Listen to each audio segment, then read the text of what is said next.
Dare कल्याण, बामे सर्दै लुडी बुढी गरेको आमाको काख भुलिसके। त्यो बालापनका साथीहरूको स्मृति भुलिसके आफ्ना मनका पीरहरू, भुलिसके आफ्ना मनका पीडाहरू। तर पनि कदा कदा मनभित्र कतै लुकेर बसेका सम्झनाका लेउहरू बिस्तारै बिस्तारै समयका पानी मुनि बाक्लिँदै जाने ती लेउहरूको स्मृति बोल्न सकिँदो रहेनछ। त्यसैले त आज तपाईँलाई लेखिरहेकी छु म मेरो कथा। मेरो नाम शीतल चौहान हो। मेरो जन्म 1991 को सेप्टेम्बर 27 तारिकको दिन भुटानको दागना जिल्लाको सिपा भन्ने ठाउँमा भएको हो। हामी 5 जना छोराछोरी थियौँ बुबाका। 3 जना दाजुभाइ मध्ये मेरा 2 जना दाइ र 1 जना भाइ थियो र हामी 3 जना बहिनीहरूमध्ये म कान्छी छोरी हौँ। म पछि भाइ जन्मिएको। मेरो गाउँमा राई गुरुङ क्षेत्रीहरू मिलेर बसेको समावेशी ठाउँ थियो। मेरो बुबाको नाम हिक्मत चौहान हो। आमाको नाम तुला चौहान। मेरो बुबाको खेती किसानी थियो। भुटानमा धेरै मकै उत्पादन हुन्थ्यो। हाम्रो जिल्लामा सुन्तलाको खेती पनि हुन्थ्यो। बुबाको ढाकर जिन्दगी पनि चलेको थियो। बुबाले सुन्तला बेचेर हामीलाई पढाउनुहुन्थ्यो। हामीलाई पढाउने जिम्मा लिनुभएको थियो। बारीका सुन्तलाहरू बोकेर ढाकरको जिन्दगीलाई चलायमान बनाउँदै दिनभरि हिँडेर बुबा बजार पुग्नुहुन्थ्यो र फर्कदा अर्को दिन हुन्थ्यो। आउँदा नुन चामल ल्याउनुहुन्थ्यो। यसरी बुबाले हाम्रो जिन्दगानीलाई अगाडि बढाइरहनु भएको थियो। हामी बुबाको छत्रछायामा हुर्किँदै थियौँ। तर अचानक भुटानमा दमन हुन थाल्यो। छोरी चेलीहरू सुरक्षित नभएपछि त्यहाँको प्रशासनले देश छोड्न दबाब दिन थाल्यो। मेरो बुबाले पनि सक्नु भएन। सन्तानको माया कति प्रिय हुन्छ। बुबाले आँगनमा बाँधिएको आँगन छेउमा बाँधेको चौपायालाई हेरेर रुनुभयो। बारीका लटरम्म फुलेका सुन्तलाहरू हेरेर रुनुभयो। अर्कोतिर लहलही फुलेका मकैका बोटहरू हेरेर रुनुभयो। रुँदा रुँदै थाकेका बुबाले हामी सन्तानलाई च्यापेर आमालाई पछि लगाउँदै त्यहाँबाट निस्केर नेपालको पूर्वी काँकडभिट्टा हुँदै नेपाल पस्नुभयो। कसलाई रहर हुन्छ डेयर कल्याण? आफू जन्मेको माटो छोडेर हिँड्ने कसलाई इच्छा हुन्छ? आफू छोडेको जन्मभूमि त्यागेर हिँड्ने। जमिन थियो, जमिनमा उत्पादन हुन्थ्यो। त्यही उत्पादन खाएर स्वाधीनताको जिन्दगी बाँचिरहेका हामी भुटानीहरूलाई त्यहाँको सरकारले दमन गर्यो। छोरी चेलीहरू सुरक्षित नभएपछि बाध्य भएर हामीले देश छोड्यौँ र त्यहाँबाट बिर्तामोड बुधबारे हुँदै बिर्ने र गढी माईको बीचमा रहेको खोलाको किनारमा रहेको तिमाई शिविरमा आएर बस्यो।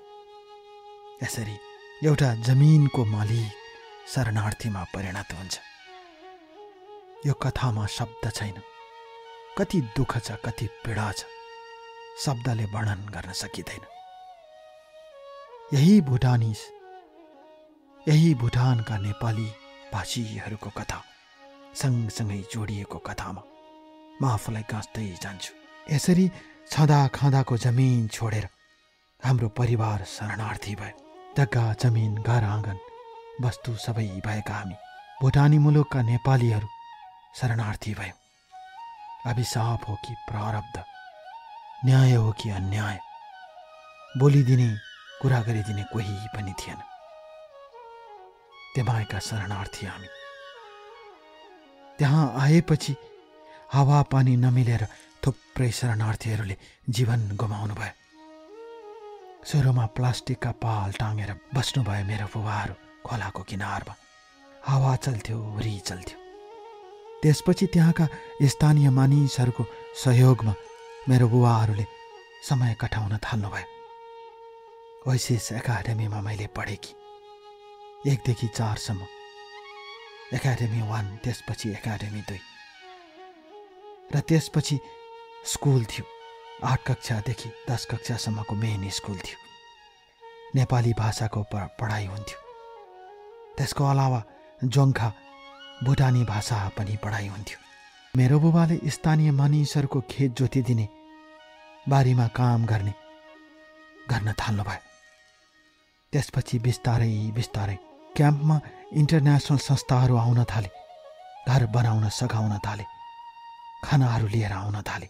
यसरी हामी झन् प्रमाणित रूपमा हामीलाई ती संस्थाहरूले शरणार्थी बनाइदिए। क्याम्पभित्र राखेर दुःख थियो हजारौँ, पीडा थियो हजारौँ, भविष्य अँध्यारो थियो, जताततै निराशा थियो। आफू बसेको गाउँ गोठ बारी लहालहाई फुलेका अन्न बालीहरू छोडेर सुरक्षाको कारणले नेपाल छिरेका भुटानी मुलकका नेपाली भाषीहरू रुँदा रुँदै डिप्रेसनमा पुगेर क्याम्पभित्र सुसाइड गरेका समाचारहरू आइरहन्थे। मान्छेहरू डिप्रेसनमा गइसकेका थिए। कसरी बताउँ त्यो कथा, त्यो पीडा, त्यो दुःख। सारा मानवीयतालाई जोखिममा राखेर निर्माण गरिएको त्यो दुःख कसरी बताउँ डियर कल्याण, कसलाई सुनाऊ? सारा सब भोग्यौँ हामीले, भुटानी मुलुकका नेपालीहरूले साराका सारा भोग्यौँ। भोलिका दिनहरूमा इतिहासमा लेखिनेछन् यी पीडाका कुराहरू। युगौँ युगसम्म मान्छेले पढेर अनुमान लाउन सक्नेछन् कस्तो कष्टप्रद जिन्दगी बाँचे भुटानी मुलुकका नेपालीहरूले। इतिहासको गर्भमा लुकेर यसले आफ्नो कथा जब भन्न थाल्नेछ, युगौँ युगसम्म मान्छे त्यो पीडा सम्झेर रुनेछन्, किनकि यो पीडासँग शब्दको कुनै तुलना छैन। म सुनाउँछु डियर कल्याण मेरो कथा। यसरी हामीले शिविरमा दिनहरू बिताउन थाल्यौँ। टिमाई शिविरभन्दा अलि परको चुल्ठे बस्तीमा मगरहरूको बसोबास थियो। पछि मेरो बुबा आमा त्यही बस्तीमा बाख्रा पालेर बस्नु भएको थियो र बाख्राहरू ठुलो भएपछि बाख्रा बेचेर मेरो ठुलो दाइलाई बुधबारे क्याम्पसमा पढाउनु भएको थियो र त्यही बाख्रा बेचेर साइकल किनिदिनु भएको थियो। मेरो दाइ साइकल चढेर बुधबारे जानुहुन्थ्यो। माइलो दाइ त्यही डिप्रेसनले संसार त्याग्नुभयो। ती सबै दुःखहरूलाई छातीमा दबाएर म पनि बुबा आमासँग चुल्ठे जान्थे। माथिको डाँडा काटेर हरियाली हेर्दै लह झुलेका गाउँका बालाहरू हावाले जब झुलाउँथ्यो मन सर्र हुन्थ्यो। अम्बा आम सरिफा प्रशस्तै फल्थ्यो। टिमाई खोला जब सुक्थ्यो डियर कल्याण, तब हामी चुल्ठेसँगै जोडिएको गुरुङ खोलामा जान्थ्यौँ लुगा धुन। क्याम्पका सारा मानिसहरू जान्थे। त्यस्तै क्रममा जीवनका उमङ्गहरू, जीवनका रहरहरू, जीवनका आवेगहरूले लखेड्दै जाने क्रममा एक दिनको कुरा हो, मेरो साथी बुनु, कविता र म त्यहीँ चुल्ठे गयौँ। त्यहाँ एकजना कोइरालाको घर थियो। त्यो घर हामीले चिनेका थियौँ, आउने जाने चलिरहन्थ्यो। हाम्रो क्याम्पमा दाल, चिनी, तेल, मट्टीतेल, चामलहरू प्रशस्तै आउँथ्यो। प्रत्येकलाई 15 दिनमा 5 किलो चामल, 2 किलो दाल, त्यसै गरी मट्टीतेल, खाने तेल सबै कुरा बाँटेर जान्थे अन्तर्राष्ट्रिय संस्थाहरूले र धेरै भएको चामल दालहरू लिएर हामी त्यही कोइराला गाउँमा अर्थात् त्यो चुल्ठे गाउँमा जान्थ्यौँ र त्यहाँका स्थानीय मानिसहरूलाई दिन्थ्यौँ र त्यहाँबाट साग र सब्जी ल्याएर आउँथ्यौँ। यसले हामी बीचमा घनिष्ठता बढाएको थियो, आत्मीयता घाँसेको थियो त्यो चुल्ठे गाउँसँग। र त्यही कोइरालाको घरमा ठुलो तितौराको रुख थियो, किम्बु फल्थ्यो। त्यहीँ खान गएको बेला एक दिन 2 जना केटाहरू आए। 2 जना केटाहरू तलको बाटो गीत गाउँदै आइरहेका थिए। तिनीहरूको गीतको भाका थियो, ए बाओ भात खान आऊ। प्रकाश ओझाको गीत जस्तो लाग्छ डियर कल्याण, तर मलाई यकिन छैन। त्यति बेला मेरो साथी कविताले भने, बाउलाई मात्र होइन आमालाई पनि खाना बोलाउनु नि। हामी सबै हाँस्यौँ। तिनीहरू उकालो उक्लिएपछि हामी पछि पछि उक्लियौँ। त्यसमध्येको एउटा केटा जसको नाम राजेश थियो, त्यसले पछाडि फर्केर पुलक्क हेरिरहन्थ्यो हामीलाई नभएर उसले मलाई हेरेको रहेछ। मैले याद गरेकी थिएन। त्यसपछि तिनीहरू गएपछि हामी त्यही गाउँको खेत खेतै आयौँ। हरियो गाउँमा हावा बहेली खेल्दै थियो र त्यो बहेली खेल्दा यति आनन्द आउँथ्यो डियर कल्याण। आकाशमा हल्का काला बादल थियो। म सम्झन्छु त्यो दिन र राजेशले पछाडि फर्केर हेरेको त्यो क्षण म सम्झिरहन्छु अझै पनि, बस अझै पनि।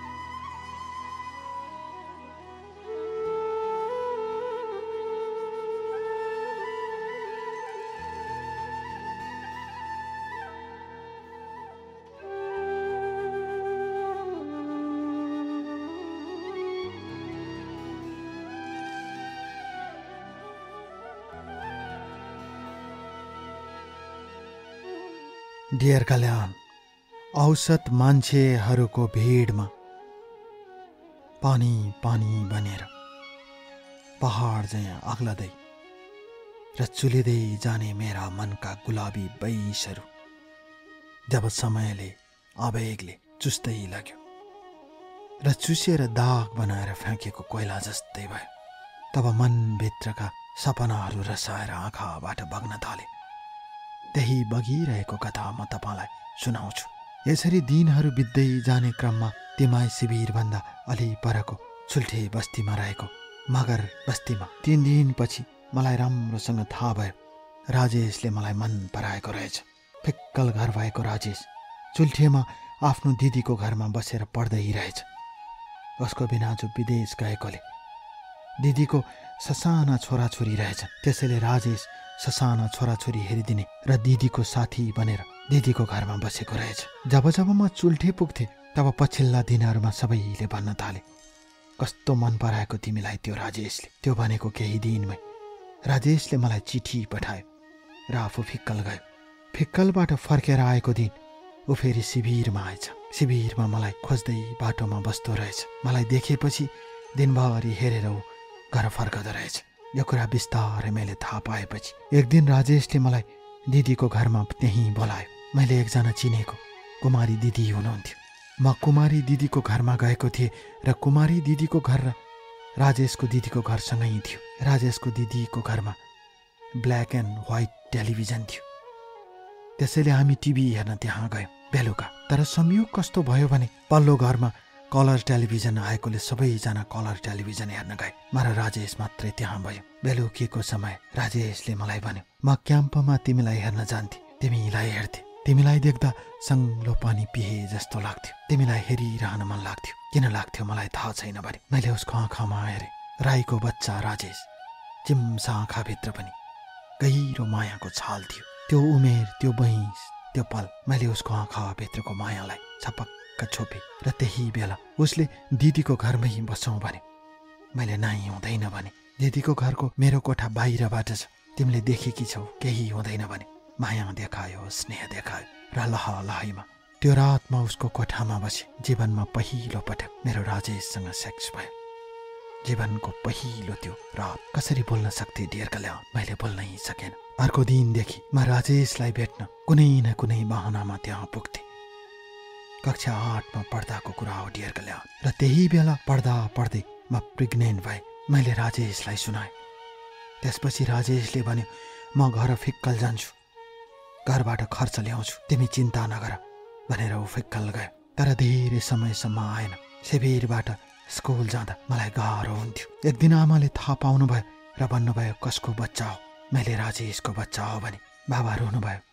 बाबाले असाध्यै माया गर्नुहुन्थ्यो। त्यसपछि दाइले कुमारी दिदीसँग कुरा गर्नुभयो। म स्कुल जान छोडेँ। शिविरमा पनि मसँग सबै घुम्दैनथे। मेरा साथीका बुबा आमाले त्योसँग नघुम्नु भनिसकेका थिए। बुबा रोएपछि मैले बुबालाई सम्झाएँ, किनकि बुबाले मलाई आफ्नो मुठुभन्दा बढी माया गर्नुहुन्थ्यो। आफ्नो लागि ज्यान हत्केलामा राख्नुहुन्थ्यो। बुबाको मुटुको धड्कन थियो। बुबा रोएपछि म यति रोएँ डियर कल्याण, मन टुट्यो, बाँच्न मन लागेन। तर फेरि राजेशको माया लागेर आयो। त्यसपछि कुमारी दिदी मार्फत मेरो दाइले राजेशलाई खोज्नु भयो। राजेश क्याम्पमा आयो। उसले स्वीकार्यो, मेरो बच्चा हो, म लान्छु भन्यो र मलाई सोध्यो, तिमी तयार छौ भन्यो। मैले छु भने मेरो साथी र दाजुहरू मलाई छोड्न माथि चुल्ठेसम्म जानुभयो। बाटोमा दाइले आशीर्वाद दिनुभयो, बहिनी राम्रोसँग जानु। राजेशले मलाई दिदीको घरमा लग्यो। राजेशको दिदी कडा स्वभावको हुनुहुन्थ्यो। अर्को दिन बिहानै राजेशले मलाई भन्यो, तिमीले घरको काम गर्नुपर्छ। म सबैसँग मिल्ने र काम गर्ने स्वभावकी म बाहिर आँगन बढार्थे, बिहान सघाउँथे, खोले पकाउँथे आदि इत्यादि काम गर्थे। म त्यहाँ सबै काम गर्न थालेँ। ढेर कल्याण पढ्ने केटी म। मेरो पढाइ बर्बाद भयो। मैले सब चिज बिर्सेँ राजेशको मायामा। राजेशले मलाई माया देखायो। म घरबाट निस्कदा मेरो बुबा धुरु धुरु रोएको सम्झे। मन थाम्न सकेन। पल पल क्षण क्षण बुबालाई सम्झिरहे। तर भाग्यको लेखा भोग्नै पर्दो रहेछ। त्यसको एक हप्तापछि राजेशले मलाई फिक्कल लाने भयो। राजेशको दिदीको घरको छेउमा गाडी लाग्थ्यो र त्यही गाडी लाग्ने ठाउँदेखि बर्नेसम्म र बर्नेबाट अर्को गाडी लिएर हामी फिक्कल गयौँ। फिक्कल बजारबाट हिँडेर आले भन्ने गाउँमा पुग्यौँ। उसको घरमा 2 जना दाजु हुनुहुँदो रहेछ। ससुरा बित्नु भएको पक्की ठुलो टाँडे घर थियो। आधा ढुङ्गाले आधा काठले बारेको हरियो राम्रो घर थियो। असाध्यै रमाइलो गाउँ थियो ढेर कल्याण। बोल्न नसक्ने गाउँ। त्यहाँ मैले धेरै माया पाएँ। कसैले कान्छी भन्थे, कसैले नानी भन्थे। सबैले माया गर्नुहुन्थ्यो। त्यो गाउँ सम्झँदा अहिले पनि मन भक्कानेर आउँछ। म शरणार्थी चेली। भुटानमा सब चिज थियो, जग्गा थियो, जमिन थियो, अन्नबाली उत्पादन हुन्थ्यो, सम्पत्ति थियो। चेलीलाई बिहे गरेपछि दाइजो पात दिइन्थ्यो। तर कठै मेरो बुबाहरूलाई त्यहाँको सरकारले अत्याचार गरेर, दमन गरेर धपायो। आउँदा सुको पैसा थिएन। त्यसैले मेरो बुबाले मलाई दाइजो दिन सक्नु भएन। दाइजो नलिएर विवाह गरेर 8 कक्षा पढ्दा पढ्दै फिक्कलबाट 45 मिनट हिँडेर आले गाउँमा पुगेकी चेली म। गर्भवती भएकी म। घाँस काट्न जान्थे, आलु रोप्थे, मल डोकोमा बोक्थे। राजेशले सबै सिकायो। घाँस काट्न सिकायो। घाँस काट्दा सानो भारी बनाइदिन्थ्यो। आलु रोप्दा तिमी बिस्तारै गर भन्थ्यो। मैले डोकोमा मल बोक्दा धेरै नबोक भन्थ्यो। मैले मल बोकेर हिँड्दा ऊ मलाई हेरिरहन्थ्यो मायाले। असाध्यै माया गर्थ्यो ढेर कल्याण। गर्भवती भएकोले मेरा हात सुमसुमाइरहन्थ्यो, माया गरिरहन्थ्यो। यसरी ढेर कल्याण एउटी भुटानी चेली म। नेपालको पहाडी डाँडाको आले गाउँकी बुहारी बनेर आए। म भारी बोकेको राजेशले हेरिरहन्थ्यो र मुसुक्क हाँस्थ्यो। कति राम्री तिमी भन्थ्यो। 15 दिन बसेर हामी फेरि चुल्ठे गाउँ आयो। माया गाँस्यो, प्रियती दियो, माया दियो। म छेत्री, ओ राई, तर कहिल्यै पनि भिन्नता भएन हामी बीचमा। माया थियो, स्नेह थियो। त्यही बीचमा माघमा क्याम्पमा गएको बेला त्यहाँबाट मलाई भद्रपुर अस्पताल लगियो र सन् 2006 को जनवरी 14 मा मैले छोरीलाई जन्म दिएँ र छोरीको नाम करुणा राखेँ, अर्थात् करुणा राई। म सुनाउँछु ढेर कल्याण मेरो जिन्दगानीको कथा। आज तपाईँलाई दिल खोलेर सुनाउँछु, बस दिल खोलेर।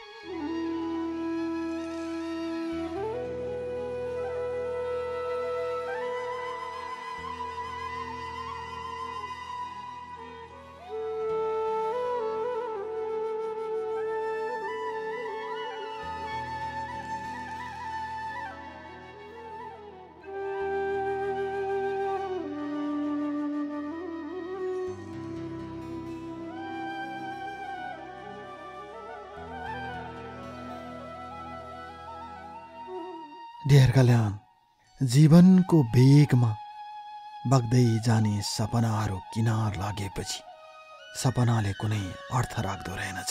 जीवनको आवेगमा लटपटिँदै जाने विपनाहरूले किनारा छुन थालेपछि त्यसको पनि कुनै अर्थ हुँदो रहेनछ। त्यसैले सधैँ सधैँ सपनाका भाकाहरू बुन्दा बुन्दै लथालिङ्ग परेको मेरो मस्तिष्कबाट आज फेरि शब्दहरू विचरण हुन थालेका छन् ढेर कल्याण। त्यसैले त म आज मेरो कथा लेखिरहेकी छु तपाईँलाई। यसरी सन् 2006 को जनवरी 14 मा मैले छोरीलाई जन्म दिएँ। छोरीको नाम करुणा राई राखेँ। त्यसपछि हामी चुल्ठे आयौँ। 1-2 महिना दिदीको घरमा बसेर म क्याम्पमा आएँ। राजेशले भने, म घरमा खेतीपातीमा सघाउँछु, तिमी माइतीमा जाऊ, क्याम्पमा गएर बस भन्यो। र ऊ फिक्कलको आले गयो। बीचबीचमा आइरहन्थ्यो। 5 महिनापछि मलाई उसले लिएर फिक्कल गाउँमा गयो। गाउँमा काम गर्ने, सँगै बस्ने, बारीमा मल राख्ने, भारी बोक्ने, सबै काममा गर्थे। त्यो बीचमा गाउँका मान्छेहरू फाट्टाफुट्टा विदेश जान थाले। त्यसपछि राजेशले पनि विदेश जान्छु भन्यो। मैले हुन्छ भने ऊ त्यसको लागि अप्लाई गर्न काठमाडौँ गयो। काठमाडौँ गएको 1 हप्तामा आयो। आउँदा उसले 2वटा घडी ल्याइदिएको थियो मलाई। मैले भने पैसा नभएको बेला कसरी घडी ल्याउनु भयो तपाईँले? उसले भन्यो 3 दिन म बसेको छेउमा घर बन्दै थियो। मैले त्यहाँ गएर भने म मजदुरी गर्छु भने मान्छे चाहेको रहेछ। ठेकदारले हुन्छ भने मैले 3 दिन काम गरेर तिमीलाई ल्याइदिएको भन्यो। त्यति माया गर्थ्यो डेरकल्यान उसले मलाई। त्यो गाउँमा उसको मायामा, पिरतीमा मैले समय गुजारेको थाहै भएन। छोरी हुर्कदै गई। उसँगै मेलापा जान्थे, उसँगै बारीमा काम गर्थे, घरका सारा कामहरू म गर्थे। सासू, उसका दाईहरू, मेरा जेठाजुहरू, गाउँका छिमेकीहरू सब खुसी थिए। नानी भन्थे, छोरी भन्थे, बुहारी भन्थे, भुटानी चेली म। त्यो गाउँमा सबैको आँखाको नानी थिए। यसरी 2 वर्ष बितेको पत्तै भएन। त्यही क्रममा सन् 2008 को मार्च महिना सुरु भयो। त्यति बेला गाउँका मान्छेहरू विदेश जाने लहर चलिरहेको थियो। मैले त्यहाँ मजदुरी काम गरेँ 3 दिनसम्म। मैले भने कसरी? त्यहाँ ठेकदारलाई सोधे, तपाईँलाई मान्छे चाहिएको छ भने म काम गर्छु भने। 2008 को सेप्टेम्बर लाग्यो। सेप्टेम्बर 16 मा ऊ मलेसियाको लागि उड्ने भयो। उड्नुभन्दा 2 दिन पहिले ऊ घरबाट हिँड्दै थियो। राजेशको घरमा त्यति बेला हामी छुट्टिएका थियौँ। म सासू आमासँग बस्थेँ र त्यही बीचमा राजेशलाई बिदाई गरे। काठमाडौँ गएर उसले रुँदै फोन गर्यो र मलेसिया उड्यो। त्यो बीचमा मैले धेरै दुःख गरेँ, भारी बोकेँ, ओकाली ओह्राली सब गरेँ, मलका टोकोहरू बोकेँ। अम्लेसोको भारीसँग 2 चोटि लडेँ, एक्लै रोएँ, कैयौँ पटक उसलाई सम्झेर रोएँ। त्यो बीचमा छोरी हुर्कदै गई। राजेश मलेसियाको पेनाङमा थियो। बिस्तारै बिस्तारै काम सिकेको ऊ रेस्टुरेन्टको किचनमा काम गर्न थाल्यो र बिस्तारै बिस्तारै किचनमा राम्रो परिकार बनाउन थालेपछि उसलाई उसको मालिकले धेरै मन पराउन थाल्यो र राजेश व्यस्त हुन थाल्यो। महिना बित्यो, वर्ष बित्यो। राजेशले सुरुमा धेरै फोन गर्थ्यो। बिस्तारै बिस्तारै उसको फोन गर्दै गयो। पहिला मलाई 6000 पठाउँथ्यो। बाँकी पैसा आफ्नो आमालाई अर्थात् मेरो सासूलाई पठाउँथ्यो। बचेको पैसा यति बचेको छ भन्थे। तर बिस्तारै बिस्तारै उसले पैसा पठाउन छोड्यो, फोन गर्न छोड्यो। म उसको स्वर सुन्न हतारिन्थेँ। एक दिन उसले फोनमा भन्यो, हेर यहाँबाट पैसा पठाउन सकिँदैन, तिमी चियाबारीमा मजदुरी काम गर। म त सोझी केटी हुन्छ भने र म अरूको चिया बगानमा मजदुरी गर्न जान्थेँ। मजदुरी गर्न थालेपछि उसले पैसा पठाउन छोड्यो। त्यही पैसाले छोरीलाई पठाउँथे, लुगा किनिदिन्थे। राजेशले छोडेर गएका लुगाहरू सधैँ सधैँ पट्याएर राखेका ठाउँहरूमा हेर्थे। जता हेऱ्यो गाउँमा म राजेशलाई देख्थेँ। साथीहरू, गाउँका विवाह नगरेका छोरी चेलीहरू राजेश समालको फोटो बोकेर आउँथे। कति राम्रो भन्थे। तर म भन्थे, मलाई राजेश समाल होइन, मेरो राजेश राम्रो लाग्छ, त्यसको फोटो प्रिन्ट गरेर ल्याइदियो भन्थे। बजार गएर उनीहरूले फोटो प्रिन्ट गरेर ल्याइदिन्थे। यसरी समय अगाडि बढ्दै गयो। त्यो बीचमा क्याम्पमा बाबाले मेरो नाम पनि रजिस्टर गरिदिएकोले 15 दिनमा 5 किलो चामल, आधा किलो दाल, आधा किलो चिनी, नुन, तेल दिन्थ्यो र हामी सबै परिवारको ती सबै जम्मा गर्दा धेरै हुन्थ्यो। र बाबाले छोरीलाई पठाइदियो भनेपछि मेरो नाममा कहिलेको कहिले दाजु, कहिले दिदी आउनुहुन्थ्यो। दिदीले मलाई असाध्य माया गर्नुहुन्थ्यो, छोरीलाई पनि। त्यति धेरै वस्तुहरू लिएर आएको देख्दा सबैजना छक्क पर्थे। दिदी फिक्कल आइरहनुहुन्थ्यो छोरीलाई हेर्न। यति सबै हुँदा पनि मलाई राजेश मात्र मन पर्थ्यो। खेतका कान्लाहरूमा मैले भारी बोक्दा राजेशले तिमी थाक्छौ भनेर मेरो भारी बोकिदिएको सम्झँदा म रुन्थे। घरमा घाँसको भारी बोक्दा तिमी सानो भारी बोक भनेर उसले सानो भारी बनाइदिएको दिन सम्झेर रुन्थे। तर उता राजेश अर्कै केटीसँग हराइसकेको रहेछ। राजेश मसँग थिएन रहेछ। एक दिनको कुरा हो डियर कल्याण। मैले राजेशलाई फोन गर्दा एउटा केटीले फोन उठाए। उसले नेपाली भाषा बुझ्दैनथी। मैले इङ्ग्लिसमा राजेशलाई सोद्धा उसले बुझिन र केटी हाँस्न थाले। राजेशले उता आफ्नो नाम राजु भनेको रहेछ। एक दिन मैले उसलाई फोनमा फेला पारे र भने, फोन त केटीले उठाउँछ के हो भने, यहाँ त कोही केटी छैन भने। त्यसपछि मैले भने, मेरो गाउँमा अस्ति राजेशको एकजना दाई पर्ने आउनुभएको थियो, उहाँले मले भाषा बोल्नुहुन्छ, म उहाँसँग कुरा गराउँछु भने। त्यसपछि राजेशले भने, उसलाई किन भन्छौ, मलाई भन भने। त्यसपछि मैले बल्ल थाहा पाएँ उसको केटी छ भनेर। म रातभरि भक्कानिएर रुन्थेँ। त्यो बिचमा छोरी बिरामी भई उसलाई दिशाबाट खुन बग्थ्यो। फिक्कलको आलेबाट छोरीलाई उपचारको लागि झापा ल्याए। उपचार राम्रोसँग भएन। त्यति बेला बिस्तारै बिस्तारै क्याम्पमा अमेरिका जानको लागि फारामहरू वितरण गरिरहेको थियो। बाबाले भन्नुभयो छोरी अमेरिका जानुपर्छ, त्यहाँ गएपछि अलिकति मनले सन्तोक मान्छ कि भने। म जाँदिनँ बाबा, म यो छोरी छे, छोरीको बाबा राजेशलाई बिर्सन सक्दिनँ। म कति सोझी चेली। बाबाले भन्नुभयो मेरो छोरी जाँदैन भने म पनि जाँदिनँ भन्नुभयो। बाबा रुनुभयो। ज्वाइँको के छ खबर भन्नुभयो। ज्वाइँ अर्को इन्डोनेसियाबाट आएकी केटीसँग मलेसियाको पेनाङमा एउटै कोठामा बसिसकेको भन्ने कुरा मैले बाबालाई भनेन। धरधरी रोए। बाबाले भन्नुभयो यस्तै हो चेलीहरूको जिन्दगी, श्रीमानलाई विदेश पठाएपछि यस्तै हुन्छ छोरी, त्यस्तो नगर। ज्वाइँ सोझो हुनुहुन्छ, आउनुहुन्छ। बाबा जति जति सम्झाउँदै जानुभयो म त्यति त्यति रुँदै गएँ। डेर कल्याण रोइरहे, बस रोइरहे।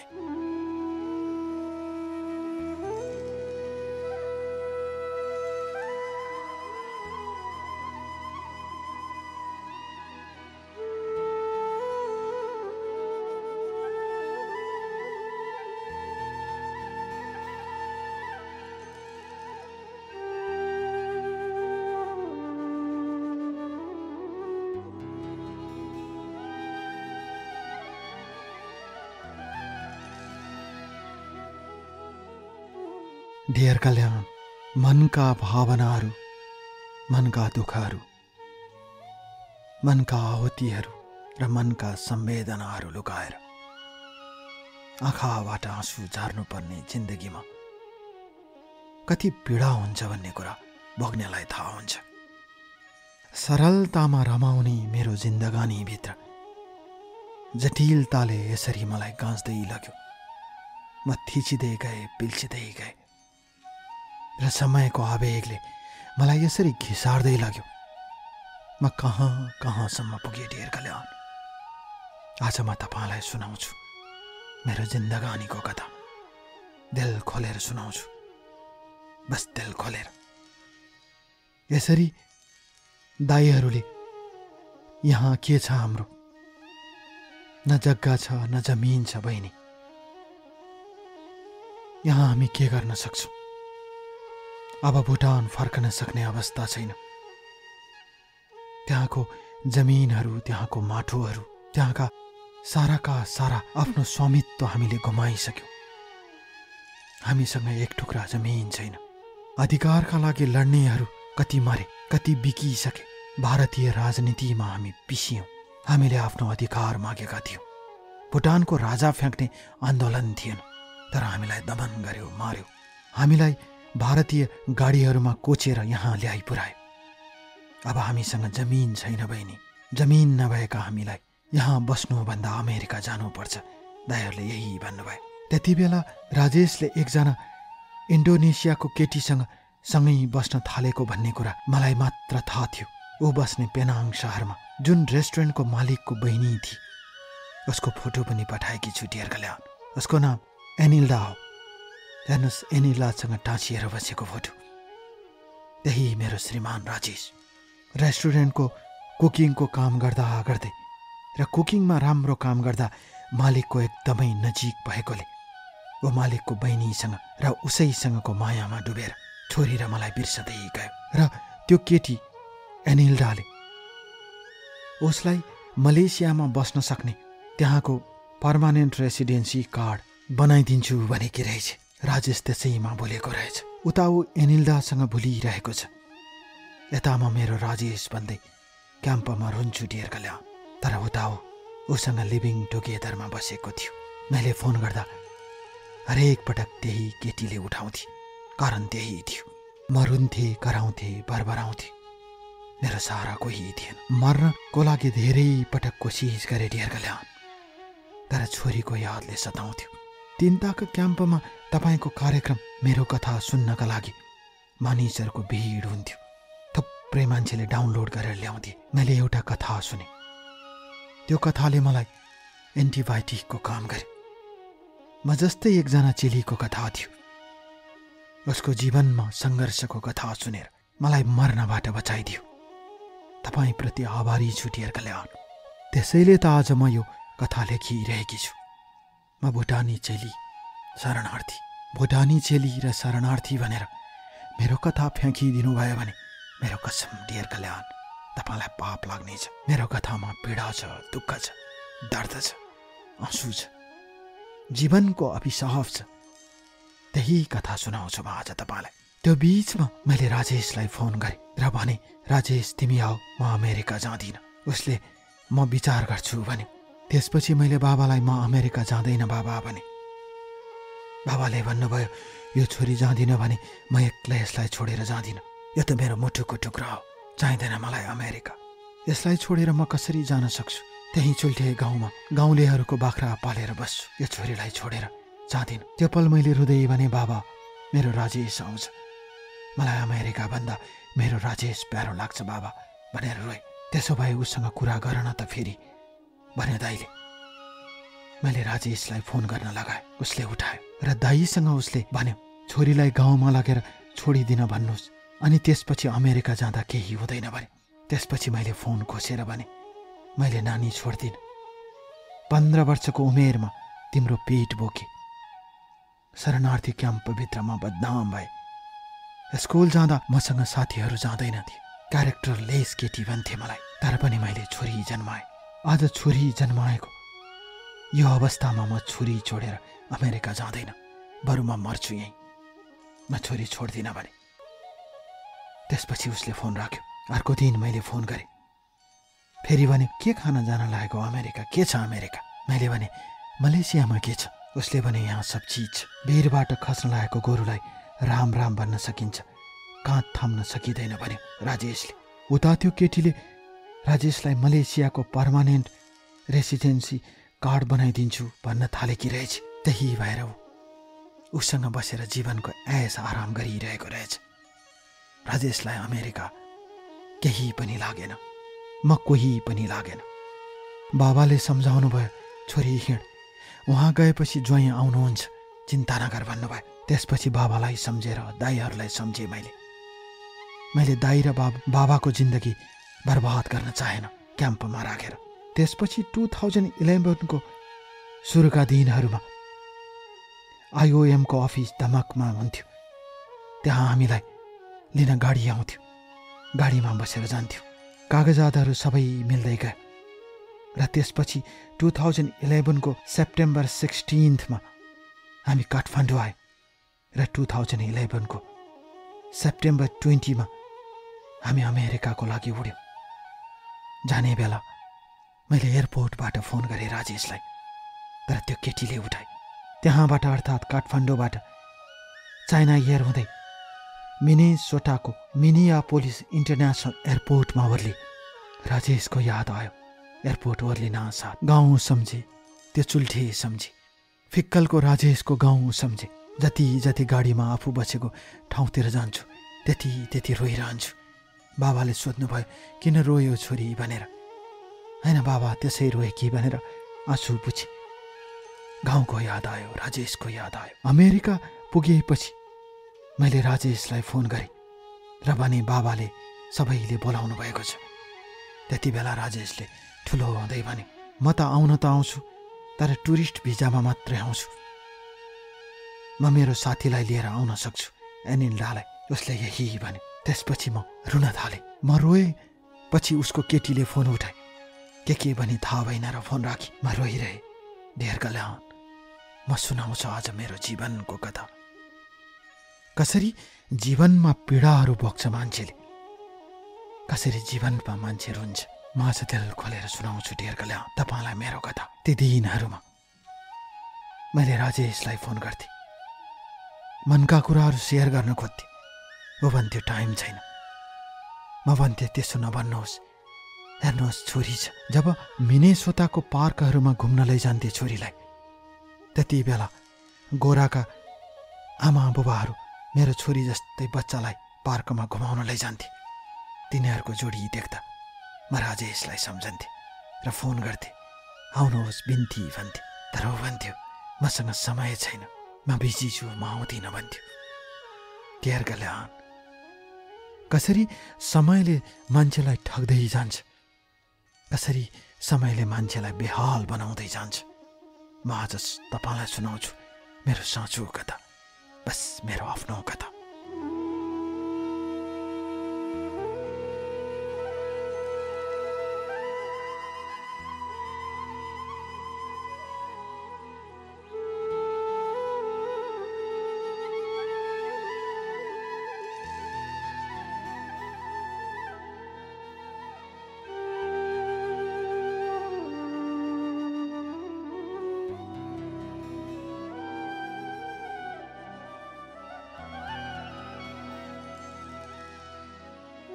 डियर कल्याण, मेरा भाग्यका सम्भावनाहरू, मेरा दुर्भाग्यका सम्भावनाहरू र भाग्य र दुर्भाग्यले समेट्न नसकेका मेरा दुर्भाग्यका पलहरू आज बिसाउन चाहन्छु, दिल खोलेर सुनाउन चाहन्छु, साराका सारालाई भन्न चाहन्छु। माया के हो, प्रेम के हो, प्रीत के हो, अतीत के हो, सम्झना के हो, म आज सबैलाई बोध गराउन चाहन्छु र जीवनको आगतबाट विद्रोह गर्न चाहन्छु र जीवनलाई एकपटक फेरि अनागतमा पुर्याउन चाहन्छु। मेरो पीडा, मेरो दुःख, मेरो दर्द आज तपाईँसँग बाँड्न चाहन्छु र तपाईँको आवाज मार्फत लाखौं लाखलाई सुनाउन चाहन्छु। यसरी म अमेरिकाको मिनेसोता आएपछि हामीलाई स्यानफलको आर्लिङ्टनमा लिएर गयो। हामी त्यहाँ आयौँ। त्यहाँ सानो घर थियो, 2 तल्ले घर थियो। माथि बर्माबाट आएका शरणार्थीहरू बस्थे, तल हामी एकदमै मिल्ने। त्यहाँ आएपछि मैले अमेरिका सम्झनु पर्ने, तर म राजेशलाई सम्झन्थेँ। कतै राजेश फर्किहाल्छ कि भनेर फोन गर्थेँ, तर फोन गर्दा केटीले उठाउँथे। त्यो दिनहरूमा मिनेसोतामा असाध्यै हिउँ पर्न थाल्यो। अमेरिकामा सबभन्दा बढी हिउँ पर्ने ठाउँ मध्येको एउटा राज्य हो मिनेसोता। बाक्लो हिउँ पर्थ्यो, कम्मर कम्मरसम्म हिउँ आउँथ्यो।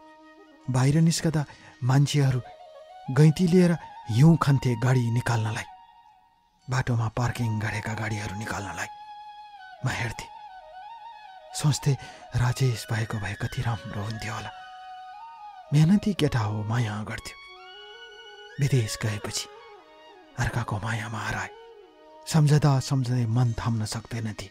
फोन गर्थे, जति पटक फोन गर्छु केटीले उठाउँछ र मले भाषामा के भनेर राख्छ। समय गुज्रदै गयो। मैले छोरीलाई स्कुलमा भर्ना गरेँ। स्कुल अगाडि थियो, घर अगाडि।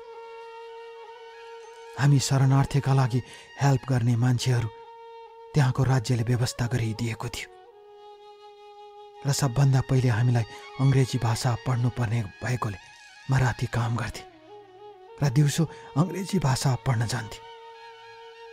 त्यसै गर्दा गर्दै 2012 लाग्यो। नयाँ वर्षको दिन फोन गरेँ, राजेशले फोन उठाएन।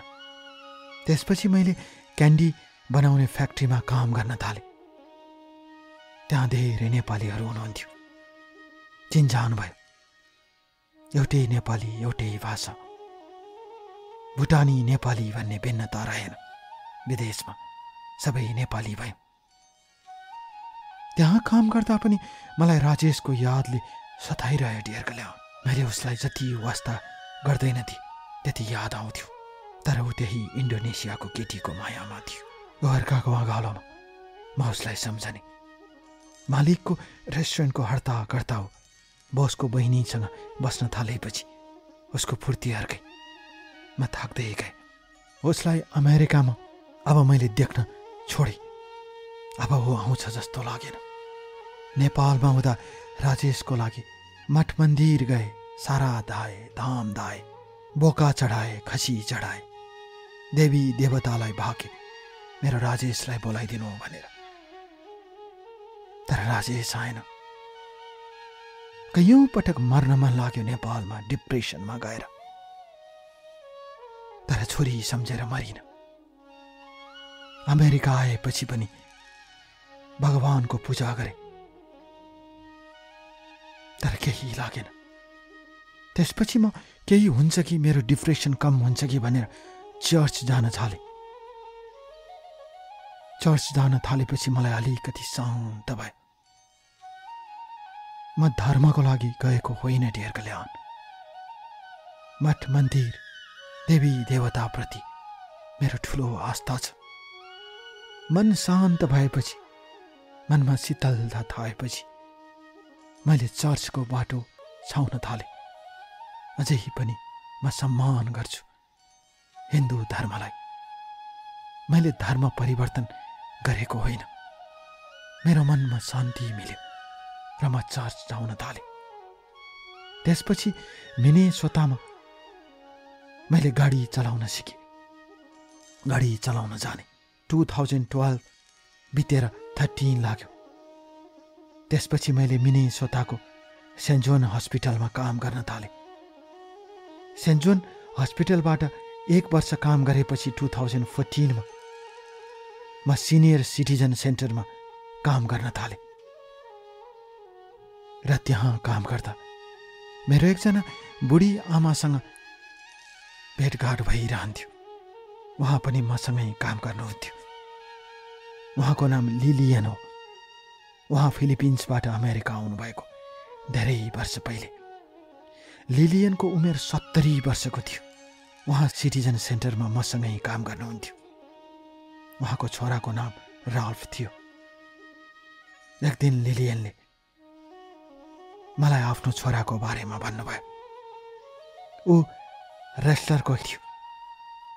मान्छेलाई रिस उठ्यो कि पिटिहाल्छ भनेर लिलियन हाँस्नुभयो। हाम्रो भेट भएको थिएन, तर लिलियनको छोरा राल्फ पनि त्यहीँ काम गर्थ्यो, तर मैले देखेकी थिएन। हरेक दिन लिलियनले घरमा मेरो कुरा गर्ने, हरेक दिन मेरो कुरा सुनाउँदा राल्फलाई मलाई भेट्न मन लागेछ। त्यसपछि लिलियनले मलाई आफ्नो घरमा बोलाउनु भयो। 3 बेडरुमको घर थियो त्यहीँ मिनेसोटामा हामी बस्ने ठाउँ लिएर। तल किचन, डाइनिङ र लिभिङ रुम, माथि 3वटा बेडरुम। मभन्दा 11 वर्ष जेठो रेस्लिङको खेलाडी केटा। उसले त्यो दिन भने, मेरो आमाले तिम्रो बारेमा यति धेरै कुरा गर्नुभयो, जहिले पनि तिम्रो कुरा गर्ने, तिम्रो प्रशंसा गर्ने। मलाई त भेट्न मन लाग्यो। मैले तिमीलाई देखेको थिएँ, तर तिमीसँग कुरा गर्न मन लाग्यो। यति राम्रो छौ भन्ने कुरा मैले टाढाबाट अनुमान गर्न सकेको थिएन। तिमी त राम्रै पनि लाग्यो। उसले त्यही भने ढेर कल्याण। दिनहरू बित्दै गए। उसले बिस्तारै बिस्तारै विवाहको प्रस्ताव राख्यो राल्फले। एक दिन मैले आमालाई भने, आमा मलाई अति माया गर्छ, आमा पनि त्यस्तो गर्नुहुन्छ, म विवाह गरौँ कि क्या हो भने। आमाले भन्नुभयो, अमेरिकन हो, ठेगान हुँदैन, न संस्कृति मिल्छ, न चालचलन मिल्छ, न रीतिरिवाज मिल्छ। हामी नेपाली जस्तो हुँदैनन् यिनीहरू। आमाले कन्भिन्स मलाई गर्न खोज्दै हुनुहुन्थ्यो, तर मैले उल्टो भने, आमा केटा राम्रो छ, नेपाली जस्तै छ, नेपाली खाना पनि मन पराउँछ, मैले विवाह गर्छु भने।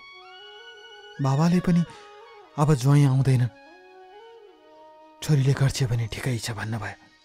दाइहरूले पनि हुन्छ भनेपछि मैले 2015 को मार्चको 13 मा मिनेसोटाको आर्लिङ्टनको सरकारी कोर्टमा गएर राल्फसँग विवाह गरेँ।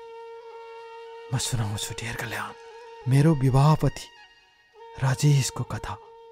म अब सुनाउँछु तपाईँलाई, बस तपाईँलाई।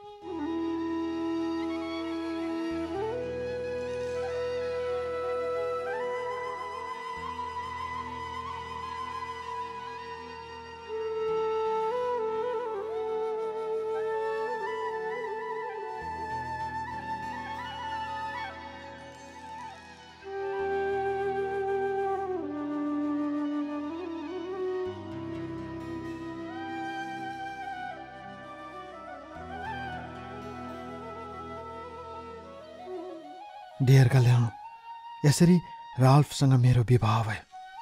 उसले मेरो छोरीलाई धेरै माया गर्थ्यो। नेपाली खाना खान मन गर्थ्यो उसले।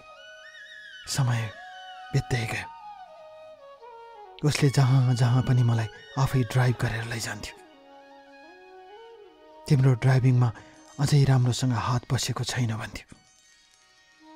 म उसलाई पाएर खुसी थिएँ, तर मनभित्र राजेश कथा कथा आइरहन्थ्यो।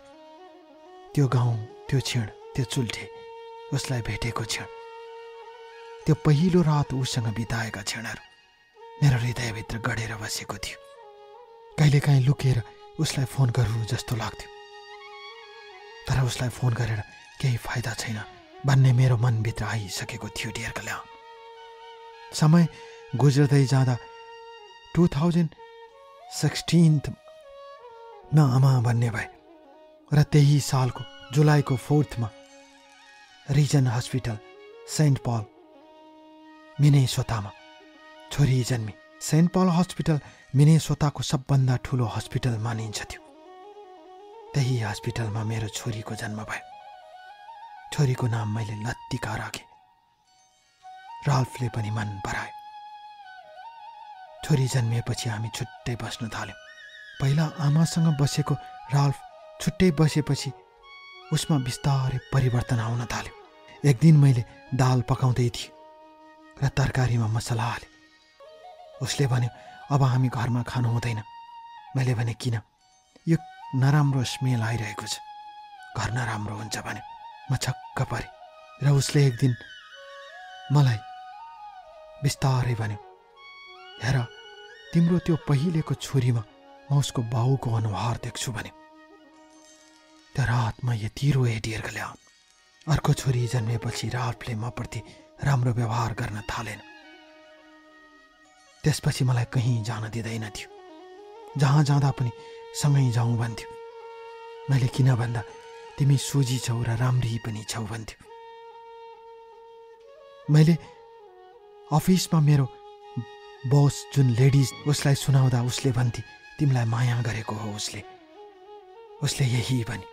मलाई पनि त्यस्तै लाग्थ्यो डियर कल्याण। तर व्यवहारमा बिस्तारै भिन्नता थियो उसको।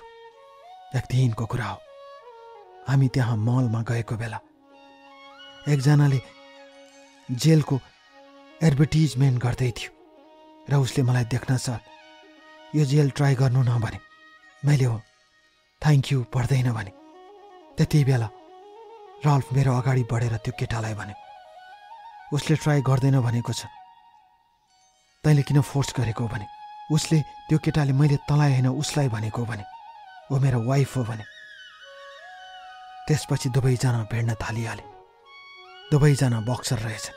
त्यहाँ यसरी लडे तिनीहरू। उसले उसको नाकमा हान्यो, उसले उसको नाकमा हान्यो। दुवैको नाकबाट रगत बग्यो। सेक्युरिटीका मान्छेहरू आएर छुट्याए डियर कल्याण। म छक्क परेँ। त्यो दिन राल्फले आफ्नो सही रूप देखायो। मैले यो कुरा बोसलाई भने। मेरो बोस लेडिज थिए, 60 वर्ष कि। उसले हाँस्दै भनी, उसले तँलाई माया गर्छ। मलाई अस्ति भनेको, शीतलले अङ्ग्रेजी राम्रोसँग बुझ्दैन, सोझी छ, यसलाई कसैले हेप्न नदिनु भनेर गएको छ। उसले माया गरेको तेरो बुढाले भने। मलाई खुसी लाग्यो। पुराना कुरा बिर्सी। डियर कल्याण, बिर्सनै पर्यो। आमाले उसँग विवाह नगर भनेको सम्झे। यो सबै आफ्नो निर्णयले गरेकी थिए। समय बित्दै जाँदा बिस्तारै बिस्तारै राल्फले आफ्नो छोरीलाई माया गर्न थाल्यो। मेरो पहिलेको छोरी एक्लै भई। एक दिनको कुरा हो, राल्फले घुमाउनको लागि आफ्नो छोरीलाई लिएर गयो। करुणालाई लागेन। करुणा पढाइमा राम्री थिए। ऊ होमवर्क गरेर बसिरहेकी थिए। म आउन साथ भने, छोरी खोइ त ड्याडीहरू। उसले पनि घुम्न जानुभएको छ, तिमीलाई लानु भएन? लानु भएन भने। मैले मनै गमेँ। बच्चाको के दोष छ यस्तोमा? मेरो छोरीको के दोष छ? मेरी छोरी अपहेलनाको शिकार हुनु हुँदैन। पहिला राजेशले छोरीलाई गाउँ पुर्याइदिए भने मैले पुर्याएन। मसँगै लिएर हिँडेँ। आज राल्फ त्यही व्यवहार देखाउँदैछ। केटा मान्छे यस्तै हुन्छन् कि जस्तो लाग्यो। त्यसपछि मैले उसँग डिबेट गर्न थालेँ, मेरो छोरीको के गल्ती छ भनेर। उसले भन्यो, तिम्रो छोरीको कुनै गल्ती छैन, तर तिम्रो छोरीको अनुहारमा म तिम्रो बाउ देख्छु भने। त्यो बीचमा हाम्रो धेरै डिबेट हुन्थ्यो, तर उसले कहिल्यै हात उठाएन। मलाई डर लाग्थ्यो।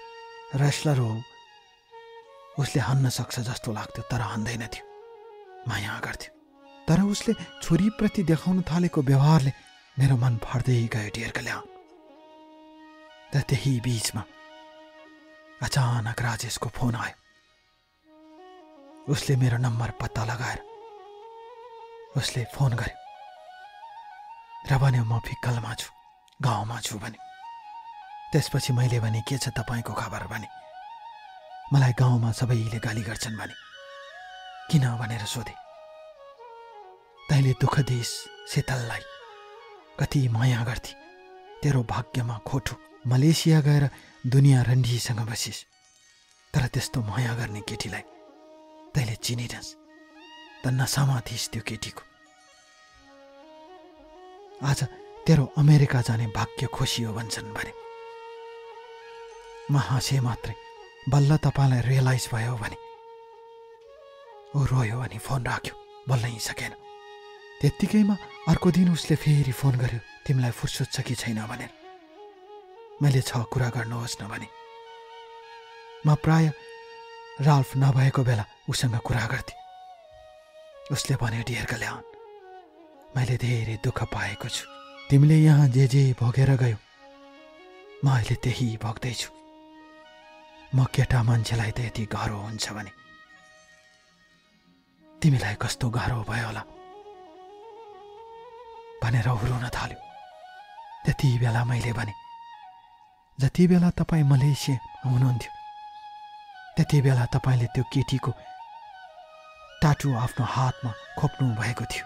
मैले तपाईँलाई त्यो टाटु नखोप्नुहोस्, हटाउनुहोस्, मलाई पीर लाग्छ, मलाई तपाईँको असाध्य माया लाग्छ भन्दा तपाईँले मान्नु भएन। पछि छोरीले, बाबा त्यो टाटु हटाउनुहोस्, नत्र म हजुरकी छोरी होइन भन्दा तपाईँले अर्को दिन त्यही केटीको नाममा अर्को हातमा ट्याटु खोपेर फेसबुकमा पोस्ट गर्नुभयो। त्यो रातमा कति रोए तपाईँलाई थाहा छ, त्यो रातमा कति तडपिए तपाईँलाई थाहा छ। छोरीले रातभरि आँसु पुछिदिँदै भने, आमा म छु, नरुनुहोस् भने। तपाईँले त्यति अवहेलना गर्नुभयो, मेरो मायालाई खेलाउन सम्झनु भयो। आज तपाईँलाई मेरो याद आउँछ, तर मेरो मन मरिसकेको छ। मैले यही भने डियर कल्याण। इन्डोनेसियाको केटीको टाटु खोपेर हिँड्नु भयो। पछि मैले थाहा पाएँ त्यो केटीले तपाईँलाई लात हानेर निकाली। आज तपाईँ मलेसियामा कागजविहीन भएर नेपाल गाउँ फर्कनु भयो। अब मलाई तपाईँको याद आयो होइन, मेरो मन टुटिसकेको छ। मैले यही भने डियर कल्याण। त्यसपछि उहाँले फोन राख्नुभयो। फेरि अर्को पटक फोन गर्नुभयो। मैले व्यस्त छु भने म व्यस्त पनि थिएँ। अर्को पटक ड्राइभ गरिरहेको बेला उहाँले फोन गर्नुभयो र भन्नुभयो, नानीसँग कुरा गर्न देऊ, मबाट गल्ती भयो, म पश्चातापमा छु। मैले तिमी जस्तो माया गर्ने केटी पाउँदिनँ। म भन्छु, मेरो लाइफमा अब कोही छैन। उहाँ रुनुभयो। मैले भने, नानी ठुली भई नानीसँग कुरा गर्नुहोस्, म तपाईँलाई छेक्दिनँ। तर मेरो मन रित्तो भइसक्यो। मेरो लागि अब तपाईँ चाहिँदैन भने। लाखौँ कोसिस गर्नुभयो डियर कल्याण, तर मैले राजेशलाई त्यागिदिएँ र अब म दुईवटी छोरी हेरेर एक्लै बस्ने मनसायमा छु डियर कल्याण। हिजो मसँग पैसा थिएन, मैले कसैको सहारा पाएन। आज मसँग पैसा छ, म कमाउँछु, ड्राइभ गरेर हिँड्छु, काम गर्छु, अमेरिकन लाइफ छ। तर म जस्तै दुःखमा परेका चेलीहरूलाई र दुःखमा परेका अनाथ नानीहरूलाई सेवा गर्ने इच्छा छ। सहाराविहीनहरूलाई सेवा गर्ने इच्छा छ। अब म राल्फसँग पनि डिभोर्स लिन्छु डियर कल्याण, र 2वटा छोरी लिएर बस्छु र जीवनमा एउटा अभिलाषा लिएर हिँड्छु, एउटा लक्ष्य लिएर हिँड्छु। मेरो बाबा, मेरो आमा, मेरो प्राण हो, मेरो दाई, मेरो दिदीहरू मेरो जिन्दगी हो। उहाँहरूले बचाउनु भयो मलाई डियर कल्याण, यहाँसम्म लिएर आउनुभयो। अब म मेरो बाबाको लागि, आमाको लागि र परिवारको लागि बाँच्छु।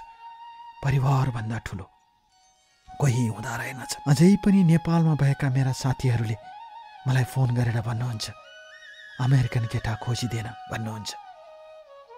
तर म यही कथा मार्फत भन्छु, त्यसो नगर्नुहोस्। संस्कृति, रीतिरिवाज बदलिएर जिन्दगीमा सुख हुँदैन। सुख त आफ्नो जात, रीतिरिवाज र आफ्नो सम्पदाभित्र छ। त्यो जति धनी अरू कोही हुँदैन। त्यस्तो नसोच्नुहोस्। प्रेमको लागि पैसा होइन, सब चिज चाहिन्छ, पैसाले मात्र प्रेम हुँदैन। म यही भन्न चाहन्छु। र जीवनमा अब म आफ्नो लक्ष्यमा हिँड्छु, एक्लै हिँड्छु। अब म परिवारको लागि हिँड्छु र राजेशलाई मैले बिर्सिसकेँ, सदाको लागि, बस सदाको लागि।